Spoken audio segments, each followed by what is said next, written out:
आवाज आ रही है? Yes sir. ठीक है, तो ज्यादा नहीं बचा इसमें। हम पाई चार्ट प्लॉट कर रहे थे, मैंने सेम डेटा उठाया है, ठीक है। वी और एम, और मेन डाल दिया मंथ। बाकी फंक्शन डिफर करता है, ठीक है। बार प्लॉट में भी हम वही सारी चीजें ले रहे थे। एक्स लेबल, वाई लेबल, इसमें भी तुम मेंशन कर सकते हो। खैर इसमें तो एक्स लेबल वाई लेबल नहीं होगा, बट कलर मेंशन करना होता है। मेन अगर तुम डाल दोगे तो तुम्हारा चार्ट में हेडर आ जाएगा, ठीक है। फिर मैंने वी और एम यूज किया है, जो मैंने बार प्लॉट के लिए भी यूज किया था, ठीक है। सो पाई फंक्शन अगर हम यूज कर रहे हैं, ठीक है, जैसे तुम देख सकते हो यहाँ पे आउटपुट में क्या आ रहा है मेरे पास, मंथ वाइज जो स्पेसिफिक वैल्यूज थे, ठीक है। वैल्यूज के हिसाब से कलर कॉम्बिनेशन यूज हुआ है, ठीक है। अगर मैं देखूँ तो मे का सबसे ज्यादा है, और यहाँ पे अगर तुम डेटा में भी देखोगे तो जो लास्ट डेटा है मे का 41, ठीक है। तो पाई चार्ट का डिस्ट्रीब्यूशन उसके वैल्यूज पे डिपेंड करेगा, ठीक है। लेबल्स जो है मैंने ऑब्वियसली बात है, जो लेबल्स थे वो उठा कर के इसमें डाले हैं। एंड पाई के लिए पाई यूज किया, बार प्लॉट के लिए बार प्लॉट। प्लॉट हम यूज कर रहे थे स्कैटर प्लॉट के लिए और लाइंस के लिए। लाइंस में जहां हम एक एक करके प्लॉट करते थे, स्कैटर प्लॉट में हम दोनों वेरिएबल्स एक साथ प्लॉट कर रहे थे, ठीक है। ठीक सो है। Major objective of using plots is to visualise your data, क्योंकि कर बाय डेटा विजुअलाइजेशन आपको काफी सारा ट्रेंड समझ में आता है, काफी सारी चीजें समझ में आती हैं। और अलग अलग वैसे चार्ट्स के अलग अलग यूटिलिटीज होते हैं। लाइन चार्ट जनरली हम जो है टाइम सीरीज एनालिसिस में यूज करते हैं, जैसे हम अभी कर रहे थे टाइम सीरीज एनालिसिस हम देख रहे थे, तो हमने लाइन चार्ट ही बनाया था अगर देखा जाए तो। उसके बाद फिर जो बार चार्ट्स होते हैं, जब आपको मल्टीपल कंपैरिजंस करने हैं, ठीक है, मल्टीपल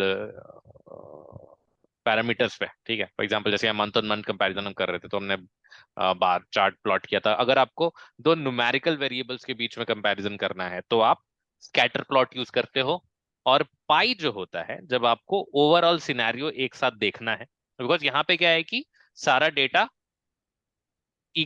सारा डेटा को ऐसा इक्वल वेटेज नहीं। मिलता है रिप्रेजेंटेशन में, ठीक है।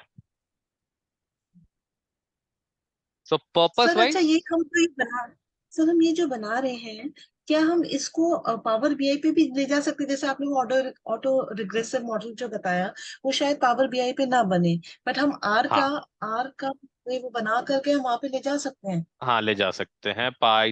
सॉरी, पावर बीआई जो है, पावर बीआई के बहुत सारे एड इन्स होते हैं, कनेक्टर्स, ठीक है।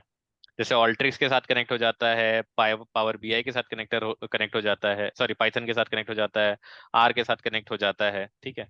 तो होता यही है कि हम डेटा एनालिसिस इधर कर लेते हैं, ठीक है, चाहे पाइथन में कर ले चाहे आर में कर ले।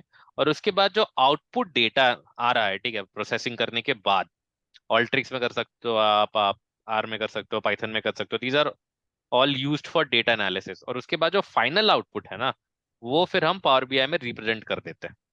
तो देर आर कनेक्टर्स अवेलेबल, तो आप कनेक्ट कर सकते हो आर के साथ, पाइथन के साथ। बिकॉज ऑब्वियसली बात है, जैसे हम देख रहे हैं कि यहाँ पे हमारे पास ऑलरेडी पैकेजेस अवेलेबल है to do the calculation part. तो कैलकुलेशन पार्ट इधर Right. करके फिर खाली फाइनल आउटपुट जो है हम वहाँ पे रिप्रेजेंट कर देते हैं। तो पॉसिबल है, कोई दिक्कत हाँ। नहीं है उसमें, इजीली पॉसिबल। तो सर ये जो हमने बनाया है, जैसे हमने माई फोरकास्ट में डाला था वो करके, तो हम्म। वो जाकर वो पावर बीआई में एज अ मेजर आता है या फिर पैरामीटर आता है, क्या बनता है उसमें जा करके नहीं, माई पावर फोरकास्ट करके बीआई? जैसे मैंने डेटा एक्सट्रैक्ट कर लिया, ठीक है, तो वो तो एक हाँ। नॉर्मल मेरे पास एरे हो गया ना। अब वो नॉर्मल डेटा की तरह Right. ही लोड कर दूंगा मैं। मेरे को मैं अब मेजर बनाने की जरूरत ही नहीं है, कोई मेजर पैरामीटर बनाने की जरूरत नहीं। वो नॉर्मल एक फील्ड की तरह आएगा मेरे पास कि ये मेरा फोरकास्टेड वैल्यू है, ठीक है। एक तरफ ईयर हो गया, एक तरफ फोरकास्टेड वैल्यू हो गया। तो ईयर के बेसिस पे तुम टोटल ओरिजिनल डेटा और फोरकास्टेड डेटा दिखा दो। ओके। अगर तुमको मेजर और ओके। पैरामीटर बनाना ही पड़ रहा है तो फिर तो डेटा एनालिसिस की जरूरत क्या है।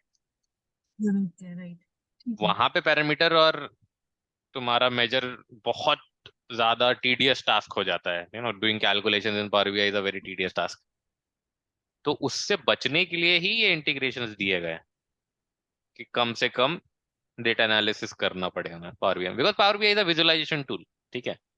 अगर मैं राइट, हाँ इसके सर। विजुअलाइजेशन की बात करूंगा, दीज आर ईटीएल, ठीक है, या डेटा एनालिसिस। जैसे तुम अगर लेमन टर्म में बोलो तो डेटा एनालिसिस का काम इनका है। इसका विजुअलाइजेशन और पावर बीआई का विजुअलाइजेशन कंपेयर करेंगे, there is a huge gap. But again, exactly. Power BI visualisation tool, तो उसका डेटा एनालिसिस उस लेवल का नहीं है। ठीक है, मेजर्स में तुम हाँ। यहाँ पे जैसे हम 2-3 लाइन में चीजें कर पा रहे हैं, वहाँ मेजर में मुझे भी नहीं पता कि कितना कुछ लिखना पड़ेगा। हम्म। तो that is a very complex procedure. ठीक है, चाहे तुम मेजर बना रहे हो या पैरामीटर बना रहे हो, वो चीज ना करनी पड़े, तो ये सब है। ठीक है, ठीक है सर। सो आर में तो इतना ही है। बाकी नेक्स्ट वीक से शायद आपका टैबलू स्टार्ट हो जाए। पाइथन तो चलेगा भी। पाइथन में भी अभी हमने जैसे डेटा एनालिसिस स्टार्ट किया है, तो we will see you know आज जैसे हम नंबर पैंडास पे थोड़ा, अभी तो पैंडास पे बात करेंगे हम, उसके बाद फिर उसमें भी प्लॉट्स आएंगे सी वन, उसके बाद फिर उसमें भी हम लीनियर रिग्रेशन देखेंगे, टाइम सीरीज एनालिसिस देखेंगे। ठीक है, तो सिमिलर काइंड ऑफ एस्पेक्ट है, कॉन्सेप्ट एग्जैक्टली है। पहले ये सर हमारे को पहले ये पढ़ के वो ज्यादा अच्छे से समझ में आएगा आई थिंक, क्योंकि ये हाँ, जो सेम ही टाइम से। कॉन्सेप्ट है, तो कॉन्सेप्ट्स में आपको दिक्कत नहीं आएगी, बस कोड लिखने का तरीका बदलता है, तो वो आपको हाँ। बस थोड़ा ध्यान देना पड़ेगा। बाकी तो since you already know the concepts की लीनियर रिग्रेशन का क्या कॉन्सेप्ट है, टाइम सीरीज एनालिसिस का क्या कॉन्सेप्ट है, प्लॉटिंग का क्या कॉन्सेप्ट है, तो दैट हेल्प्स। ठीक है सर। ठीक है, चलो राइट फिर, sir. Bye bye. Thank you sir. Bye.